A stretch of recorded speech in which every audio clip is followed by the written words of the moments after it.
In today's Apple Numbers Spreadsheet demonstration, I'm going to show you how to protect cells within the spreadsheet. Unfortunately, with Apple Numbers, you can't protect individual cells, unlike on a spreadsheet software like Excel, and you will only be able to protect a whole sheet. So to protect a whole sheet, what you want to do is come up to the top here and select Arrange, and then come down to Lock, and this will lock the whole sheet.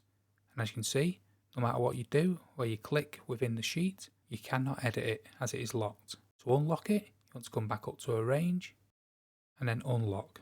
And now, as you can see, the sheet is unlocked and you can type whatever you wish. Unfortunately, as I said before, there is no way to unlock individual cells. So if you highlight all these totals here and the averages, and we come down to Arrange and then Lock, the whole sheet is locked, not just these individual cells. This is one downfall of Apple Numbers, and hopefully they'll add it to an update soon. But that is the only option you have of locking cells within Apple Numbers. And if you found that video helpful, and if you did, check out this playlist here where we have many other Apple Numbers Spreadsheet demonstration videos, ranging from beginner to more advanced. And thanks for watching.